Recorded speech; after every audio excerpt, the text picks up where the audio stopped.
India is set to award its largest order for military equipment to the private sector, with the Ministry of Defence concluding negotiations with Larsen & Toubro for 100 new mobile artillery guns that may be deployed along the western border to blunt the edge that Pakistan has with US-supplied weapons.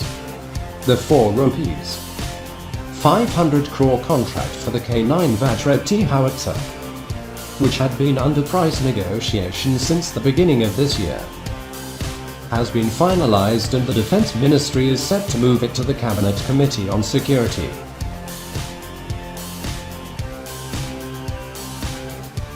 for approval.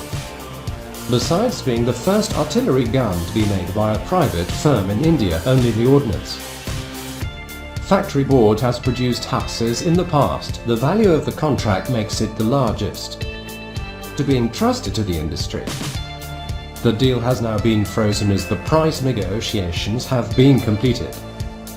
A cabinet approval for the contract is expected to come through over the next month or so, following which the order will be placed. A person involved in negotiations told L&T, which has Samsung as its technology partner for the contract, will produce the guns in India under a JV company. Close to 50% of the gun will be indigenized and manufactured in India at L&T's Strategic Systems complex at Talegaon near Pune. The 155mm artillery guns are specially designed for operation in the desert areas bordering Pakistan and have been a long-standing requirement of the Indian Army. The mobile artillery guns will take on a Pakistani battlefield edge on the back of artillery guns supplied by the US. Concerns over Islamabad acquiring a conventional edge heightened in 2009 when the US supplied it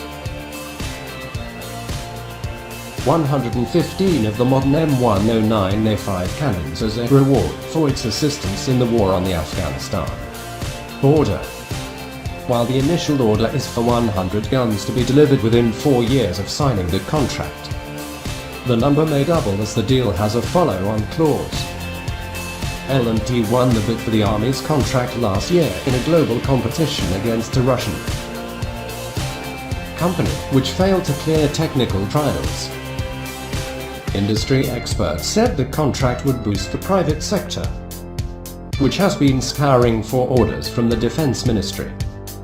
This proposed contract, which could well be the single largest inked by an Indian private sector player, will have a multiplier effect not just on the revenue but also on the confidence of the relevant tier participants of the indigenous defence industrial base. In addition, it will serve as a beacon for other private players when it will eventually get signed. Said K9 Vajra T Howitzers, Vice President AMD at India.